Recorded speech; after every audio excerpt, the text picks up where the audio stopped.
chest like an Ant-Man. Edwards, live in the wreck, live in the flesh, I manifest. The Uncanny Valley theory is a theory that states that anything closely resembling a human, or human-like traits, can be endearing. However, there's an area where human-likeness can be utterly terrifying. And a lot of children's TV shows fall under that category of the Uncanny Valley. And today, ladies and gentlemen, and everyone watching, we will be looking at some of the scariest examples of that in children's TV shows. Before we fully jump in, if you're new here, welcome, and if you're returning, it's good to see you again. Alright, let's get into it. JJ the Jet Plane. JJ the Jet Plane is a CGI, computer-animated children's show that also incorporated other animation and film techniques. The show spanned from the years 1999 to 2005, and within those years it held 3 seasons. The TV show, created by David and Deborah Michael, followed JJ and his friends as they go on their adventures. The show has been praised for its ability to grip children's attention, all while not being over the top with energy, as well as some good lessons, while also having characters with relatable personalities for them. And those characters being planes leans even harder into the appeal for children. Or do they? See what I did there? Because JJ over here has an uncanny face, as well as the rest of cast and crews that they got going along in their gang. Only steady watching me, every day they clocking me, red alert. It's such a creepy face just plastered onto a plane. And if you took JJ's wings off, he would look like a push-pop popsicle, but with a face that you wouldn't feel safe around without another trusted adult. The planes look like penises. And this is probably not the best comparison when talking about children's TV shows. However, the plane part is like the shaft, and the head, it's the head. And with some of the planes with how far the color goes up to their neck, it looks like they're uncircumcised. Alright, this Thomas the Tank Engine competitor suffers from the Uncanny Valley way more than the Tank, I would say. And that might be biased because, look, I didn't like JJ, but Thomas, that dude was a thug. Unleash the brainstorm to make the motherfucking brain warm. But like actual reasoning, the train's faces and their color are coordinated with the train. So instead of just having a flesh pit in the front of the train, it looks like a train. JJ the Jet Plane and all his friends just look like giant human slugs that slipped into an airplane. And I don't like that. Like, just imagine that baby smooth skin that you see on their faces, and they just like plop out of their plane at night to go like wobble into bed, and it's just straight like smooth blubber. They're just sacks and planes. And sacks aren't pretty, no matter how you try to spin it, fellas. The show didn't just exude creepiness from me. No, my feelings were reciprocated with many other viewers. So therefore my opinion is right, because other people think the same as me. Now, if you enjoyed JJ the Jet Plane, let me know why. Like, how did you muster through the fact that he looks like that?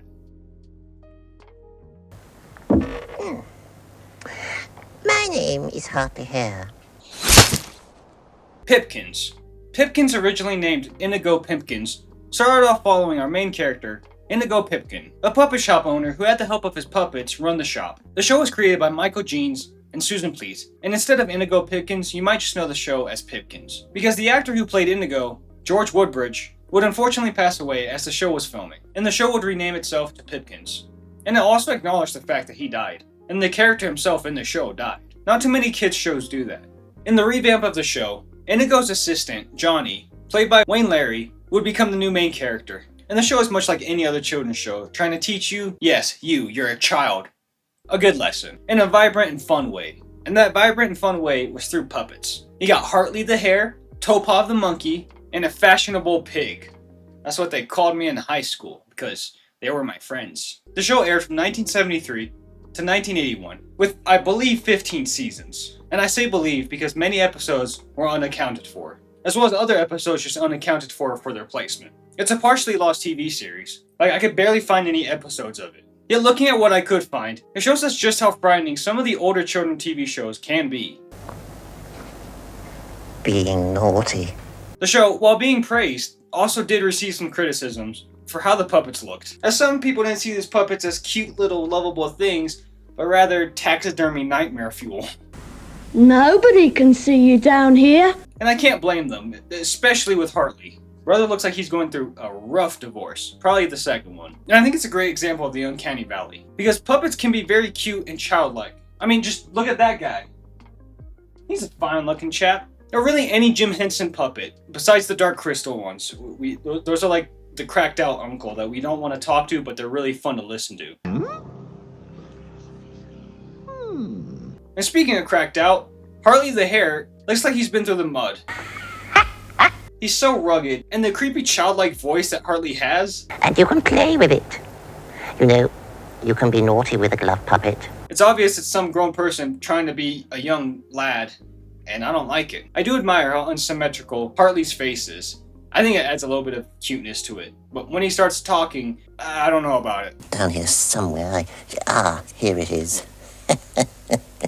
Now, where is he? And also, when he's not talking, he just has resting face. And that's perfectly fine for people, not taxidermied animals. That's creepy. Hell, even when people do have resting face and like I look at them and they look at me, I'm like, damn, do I smell bad or something? With Hartley, I hope he doesn't look at me. Being naughty.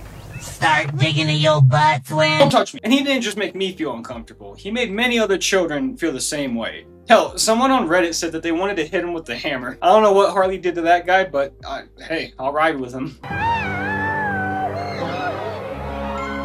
But viewers' unease of Hartley probably wasn't helped with the fact that Hartley was usually the troublemaker, always causing havoc, and usually the one who needed to be taught a lesson. The one episode I for sure could find is just called Naughty. Hartley just harasses everyone. And it's not technically his fault because Hartley has another puppet that he blames everything on. That's right, a puppet has a puppet. This begs the question, do puppets know that there's a human hand up their butt? In that episode, a simple lesson is learned, and that's if you're being naughty and harassing everyone, it might be fun at the time, but unforeseen consequences can come after, like no one liking you. My granny called, she said, Travis, you work too hard, don't worry, you forget about me. Pipkins is definitely one of the more tamer shows when it comes to the Uncanny Valley, but any returning viewer just knows I love taxidermy looking things. It creeps me out. Creeps me out more than people who are like overly nice to you, especially if you just first meet them. But f you mean, how was my day? If you knew about Pipkins in one way or another, then let me know. Whether you watched it as like a small, dumb human, or found it later in life. Like in your early 20s, looking at children's TV shows, when you could be doing things, but why would you? Oi! If you're enjoying the video, you should maybe leave a like, and then Hartley won't come and be naughty with you. You should leave a like. You don't want Hartley coming to you.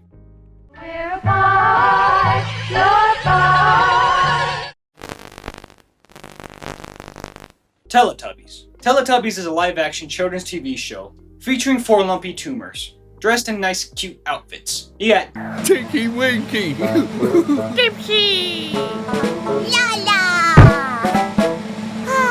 It also includes some other cast of characters, like a narrator and some baby who did something so bad that God sent them into a purgatory of just being trapped into a sun forever. Teletubbies ran from 1997 to 2001. The show follows the 4 lumps as they eat toast, jump around, hug each other, and touch each other quite a bit, make weird noises.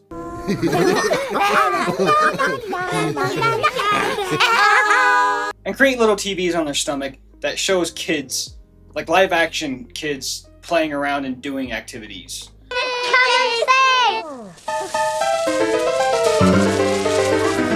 And if that doesn't make a lot of sense to you, it's because it doesn't. We have to acknowledge that the show was made for kids 2 and under. But I don't think 2 and under should be watching these uncanny, creepy-ass creatures. And a lot of people gave the show criticisms for a multitude of reasons. One was just because of how dumbed down everything was. And speaking as someone who watched a full 20-minute, well, I only got like 10 minutes into the episode. I watched Teletubbies in my free time. Eventually, I'm gonna lose it, and one of these videos will become like a part of a documentary. I probably shouldn't say that. Anyway, yeah, I watched Teletubbies, but with my viewership, I don't know what the hell was happening. They were like, woo, woo, woo, and they ran around a lot, and they touched each other a lot, and then they went like, woo, woo, and then they ran around a lot, and then they ate food that was like toast that had a smiley face on it, and that's like all they eat. They just eat toast. And then they run around some more and make stupid fucking noises. And look, maybe I'm not supposed to get it, but the show is genuinely a nothing sandwich. The episode I watched, I skipped along through it. At the end, they spent 6 minutes and like 30 seconds just jumping in water. And not like cool jumping. I'm talking about like hop, hop.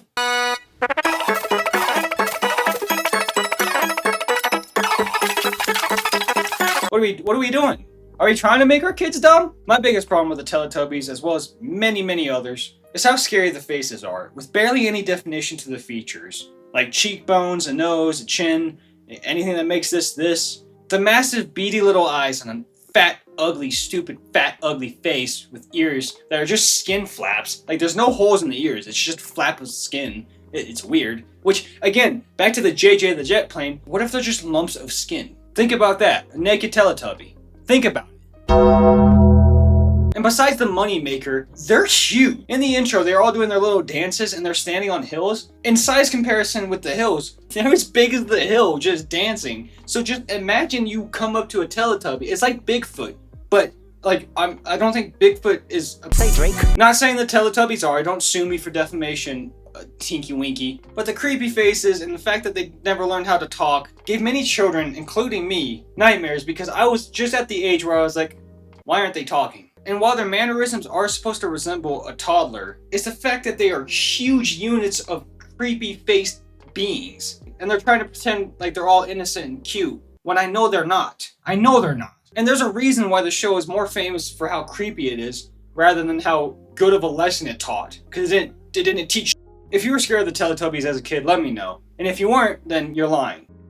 My name is Fred, and I've been very naughty. Courage the Cowardly Dog. Courage the Cowardly Dog was an animated show on Cartoon Network, recently designated in the genre of horror. Not many children's shows are designated as horror, and to further into that point, not many good TV shows are designated as horror. And the little pink dog is popular for a good reason, as the surrealism horror that was in Courage was such a great entry for so many young viewers into the horror genre, whether they knew it or not. Courage lives with his guardians, Eustace and Muriel, on a secluded farmhouse in the middle of nowhere. But luckily, their livelihoods never hold a boring moment, as every episode the family is haunted by some sort of entity. Human, to a pig,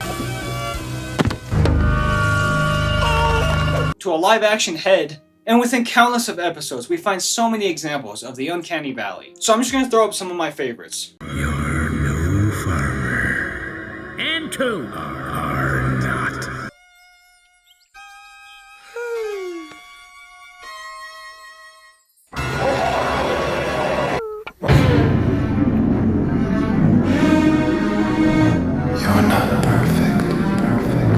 Return the slab, or suffer my curse.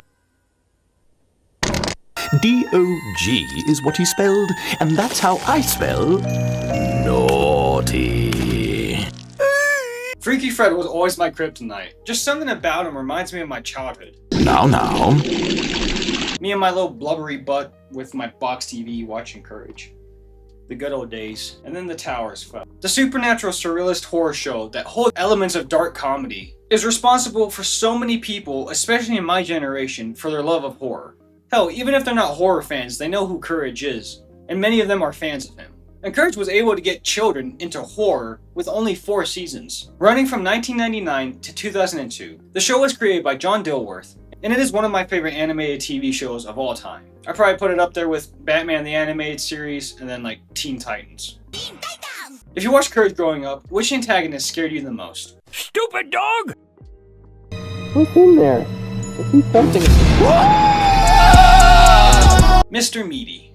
Mr. Meaty was a surreal horror show aimed towards teenagers that aired on Nickelodeon. The series follows 2 lazy co-workers, Josh and Parker, 2 very ugly puppets, and they go on weird adventures that all somehow revolve around their fast food job. The series ran for 3 seasons, from the years 2005 to 2009, and it was faced with mixed reviews. The show definitely thrives in surreal, gross horror. And I, as well as many other people, are a fan of just how weird and ugly everything looks. It really has an Adult Swim type of vibe to it, and it verges into the realm of horror, so I really like that part of it. And with those horror moments, it has some pretty creepy moments, especially with the boss. Edward Carney, aka the boss, had a jump scare in it that I knew about, even though I wasn't allowed to watch Mr. Meaty when I was a little young child. Same with SpongeBob. If you weren't allowed to watch SpongeBob growing up because your parents said that would make you stupider, By the way, you're gay. let me know. Edward Carney is definitely the most ugly character in Mr. Meaty, which is saying something. And his introduction was a jump scare that I knew about way back when I first started my YouTube venture with my iPod Touch. Hello? I just never knew what it was from. I just knew that there was some weird blue-faced puppet that just slammed against a window and it scared the hell out of me. And most of the characters just feed off the Uncanny Valley. I mean, look at the main characters. With disproportional facial features, skin that looks like they need to really stop drinking and make different life choices. They're just so grotesque. And then you got Edward Carney, who's blue. Why are you blue? Since the death of God, there's been a vacancy open. You could fill that void. Here's how. And that grotesque nature is what the show heavily leans into. Not only for its horror, but just for everything. Literally every character has some sort of feature that's just oddly shaped to make them gross in some way or another. Like over-exaggerated lips with uneven eyes, weird placed noses, weird chin lines. I really do like the design of the puppets. However, I'm not the biggest fan of Mr. Meaty. I stand with a good amount of people who really don't like this show because of how gross everything is. And for me personally, I'm not talking about how like the characters look.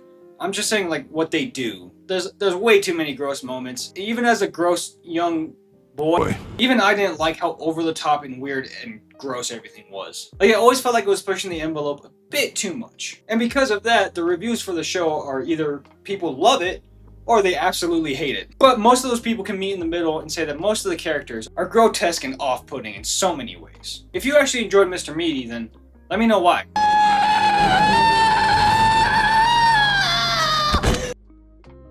If there are any children TV shows that you remember growing up with that were terrifying because of the Uncanny Valley, then I'd love to hear about them. One of my favorite things about horror is when something's endearing and cute and still horrifying. And children's horror media is perfect for that. And that, ladies and gentlemen, and everyone watching, was some of the scariest examples of uncanny TV shows for kids. If you liked the video at any point, then leaving one really helps out. And if you're new here and you think I earned your subscription, then make sure you hit that button before you leave. But yeah, that's enough talking for this week. I'll see you when I see you.